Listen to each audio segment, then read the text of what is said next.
माँ आदिशक्ति वेद माता और परम पूज्य गुरुदेव के श्री चरणों में सत सत वंदन करते हुए आज के प्रसंग की शुरुआत करेंगे।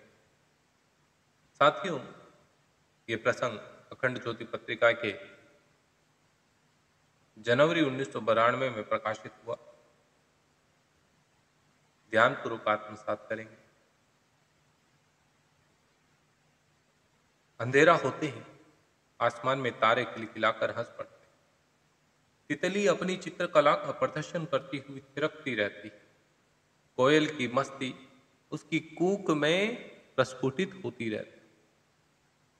मोर अपने सुंदर पंख को जहां तहां दिखाने फिरने के लिए नृत्य करते रहते। भौरों की गूंज गुनगुनाए बिना चैन नहीं पड़ता।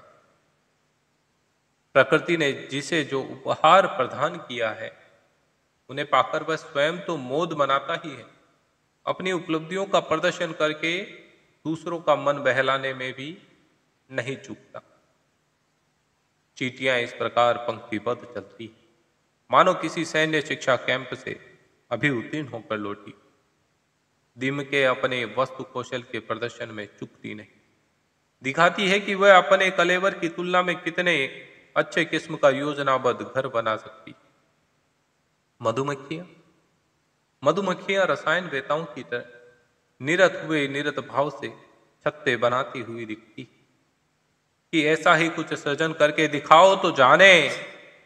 जिधर भी नजर उठाकर देखी जाए उधर ही प्रतीत होता है कि हर किसी को उसकी हैसियत के अनुसार बहुत कुछ मिला है, इतना अधिक कि उससे स्वयं तो प्रसन्न रह सकते हैं, स्वयं तो प्रसन्न रह ही सकते हैं, इसके अलावा दूसरों को भी प्रसन्न रख सकते। परम पूज्य गुरुदेव बतलाते हैं, यही है सृष्टा की नियत, प्रकृति की वास्तविक कृति, जिसे यदि उपेक्षा और मानना का पर्दा हटाकर देखा जाए तो यहां बहुत कुछ ऐसा देखा जा सकेगा जिसमें न केवल उपलब्ध कर्ता को वरण दर्शकों का मन भी उत्साह से भर उठे।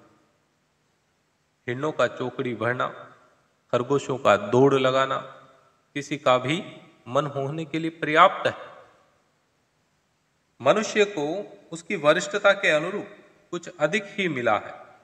दर्पण सामने रख कर बैठा जाए और उसमें चेहरे के विभिन्न भाग उपभागों को देखा जाए तो उसकी बनावट हर सौंदर्य पारखी को अद्भुत और असाधारण और मनमोहक प्रतीत होती है।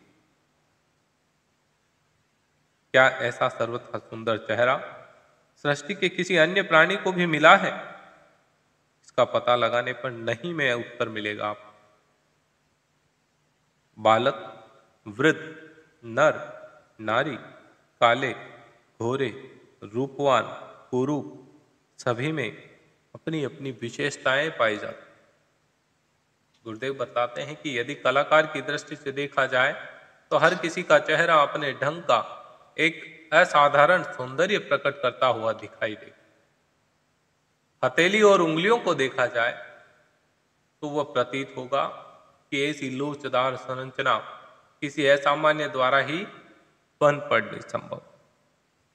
फिर भी परमात्मा से कहते हैं कि हमें क्या मिला। गुरुदेव बतलाते हैं कि फिर जिसे यह उपलब्ध हस्तगत हुई है वह कितना भाग्यवान है, जरा ये सोच। इन्हीं के सहारे वह कैसे साहित्य का सृजन कर सकता है, चित्र बना सकता है, मूर्तियां गढ़ सकता है, न जाने कितना कला कौशल दिखा सकता है, जिन्हें देखकर अजायबगरों को नमन करना पड़े। अपने हाथों को जितनी बार देखा जाए उतने ही अधिक वह बहुमुखी कलपुर्जों के केंद्र प्रतीत होते हैं। फिर अवसरों पर जो उनकी मुद्राएं बनती हैं उनसे प्रतीत होता है कि अभिव्यक्तियों का जितना प्रकटीकरण वाणी द्वारा नहीं बन पड़ता उसकी पूर्ति कौन करता है? आपके हाथ कर देते हैं। हाथों के सहारे वो मुद्राएं प्रकट कर सकती। वक्ता, अभिनेता, नर्तक, कलाकारों के हस्त कौशल को देखकर उन पर कुछ भी न्यौछावर करने को मन करता है कि नहीं?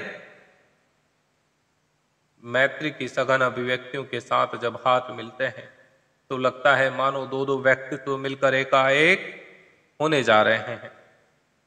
नेत्रों पर ही ध्यान केंद्रित किया जाए तो उनकी तुलना पुतलियों में देखने वाला स्वयं अपने को विराजमान देखता है। आंखों के साथ मुखर होने वाली अभिव्यक्ति कितनी रहस्यमयी और कलापूर्ण है कि वाणी के द्वारा कहे गए शब्दों का वास्तविक भावार्थ नेत्रों की भाषा समझे बिना अधूरा ही रह जाता है। नाक है तो लंबी मांसपेशी, पर उसके उतार चढ़ावों के साथ सौंदर्य की असाधारण परतें जुड़ी हुई। एक प्रकार से व्यक्तित्व का अधिकांश स्तर ही नाक की बनावट द्वारा प्रकट हो जाता है। फिर होठ, दांत, इनका तो कहना ही क्या। उनका हिलना खुलना ये बताता है कि भावनाओं का उतार चढ़ाव इनके माध्यम से किन रहस्यों को उजागर कर रहा है। अन्य अंगों को भी ऐसी ही विशेषता है। प्रौढ़ जननेंद्रियों की झलक झांकी मिलने मात्र से मनुष्य विहल हो उठता है। सिनेमा वाले अंग प्रदर्शन की कुछ झलक झांकी दिखाकर तो दर्शकों को मोहित कर लेते हैं। उन्हें देखने के लिए बार बार दौड़ते हैं। साथियों को दिखाने के लिए आग्रहपूर्वक खींच खींच कर लाते हैं। विज्ञापन करने वाले जानते हैं कि अपनी वस्तुओं को अधिक बिक्री बन पड़े, इस निमित्त सुंदर चेहरे की छवि कितनी सफल सिद्ध होती है। यह है प्रकृति प्रदत्त मनुष्य के अंग अवयवों की कुछ अकिंचन सी झलक झांकी, जिसका सिनेमा नाटक वाले पूरा पूरा मूल्य सहज ही भुना लेते हैं। इन उपलब्धियों वाले तो उतने भर से न जाने किस स्तर का कितना लाभ उठाते हैं। गुरुदेव कहते हैं कि बेटा, मस्तिष्क के भीतर उमड़ती घुमड़ती कल्पनाओं का यदि कोई चित्रकार अंकन कर सके तो प्रतीत होगा कि वे कितनी शुभ अशुभ विचित्रताओं से भरी पूरी है। इसके आगे बुद्धि कौशल का क्षेत्र आता है। वहां ऐसे ऐसे महत्वपूर्ण निर्णय सैकड़ों में होते हैं, जिनकी गंभीरता खोजने में उच्च न्यायालय के न्यायाधीश वर्षों लगा देते हैं। न जाने कितनों का कितना श्रम नियोजित करा लेते हैं। मनुष्य की बुद्धि ही है जिसने भाषा से लेकर दर्शन तक का सृजन किया।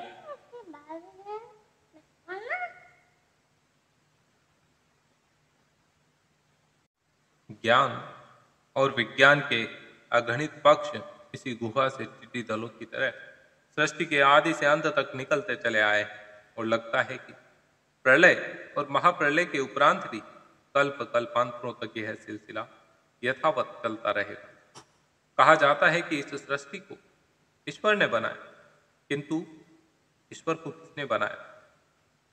इस प्रश्न का उत्तर यदि बिना पूर्वाग्रहों के अवरोध अटकाए विवेचना पूर्वक विचार किया जाए तो कहना पड़ता है कि ईश्वर की जिसमें मान्यता है वह मानवीय बुद्धि का ही एक अनोखा निर्माण। यदि ऐसा न होता तो अन्य प्राणियों को भी ईश्वर की मान्यता एवं अनुभूति हुई हो। केवल मनुष्यों का एक आस्तिक वर्ग ही है जो आप्त जनों द्वारा प्रतिपादित ईश्वर की मान्यताओं को स्वीकार करता है।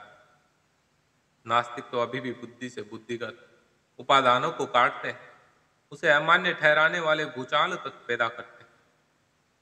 गुरुदेव कहते हैं कि शासन, समाज, नीति, न्याय जैसी परंपराएं बुद्धि के क्षेत्र में समुद्र मंथन किए जाने पर ही उत्पन्न हुई। मंद बुद्धि वाले वनवासी कबीले अभी भी इस प्रतिपादन से अन्य प्राणियों की तरह अपरिचित रह जाते हैं।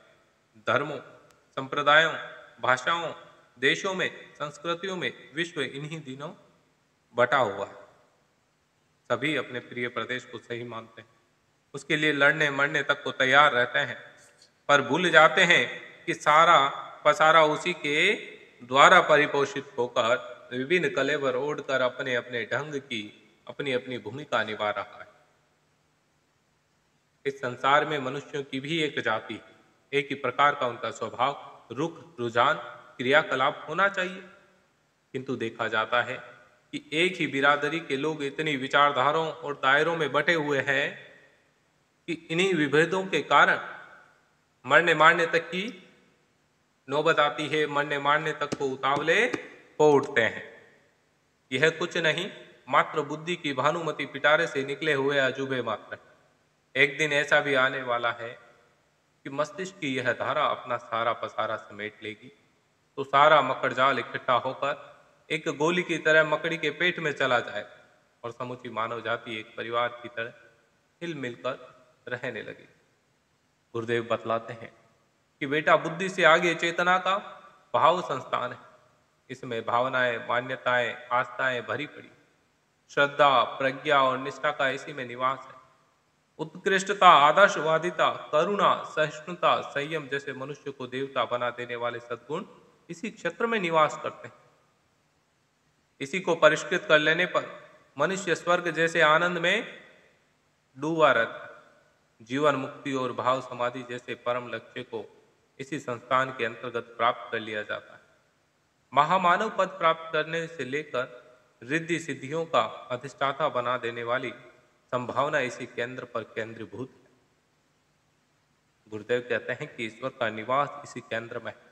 आत्मा और परमात्मा का मिलन जब कभी होता है तब इसी परम गुहा के कपाट खुलते हैं और क्षुद्र को महान बनाने का अवसर उपलब्ध हो जाता है। हार्ड मांस का बना यह शरीर लंबा, अधिक चौड़ा, मोटा, कम देखने में अति सामान्य लगता है। ऊपर की चमड़ी उतार दी जाए तो फिर वह नितांत घिनौना शेष रह जाता है। इतने भर भी उसके अंतराल में ऐसे दिव्य चेतना भरी पड़ी है जिसे सृष्टा का अंशधर या प्रतिरूप कह सकते हैं। कितना आश्चर्य है ये सब, कितना विचित्र, कितना अद्भुत, कितना असाधारण। इसके घटकों में से कुछ छोटे छोटे जीवाणुओं और उत्तकों के रूप में ऐसी संरचना से विनिर्मित है जिनमें कुछ पर भी ध्यान एकाग्रित करने पर हैरत में रह जाना पड़ता। कितना मनोरंजक, कितना कौतुक से भरा हुआ अपना ये कायाकल्प, अपना आपा। साथियों, उम्मीद करूंगा कि आप इस प्रसंग को समझ पाए होंगे। इसमें परम पूज्य गुरुदेव ने आपको आपके शरीर की महत्वता को समझाते हुए ये समझाया कि आपको ये शरीर, मानव जीवन जो मिला है, इसकी कितनी महत्वता है और आप इसे कैसे जी रहे हैं। जय श्री राम।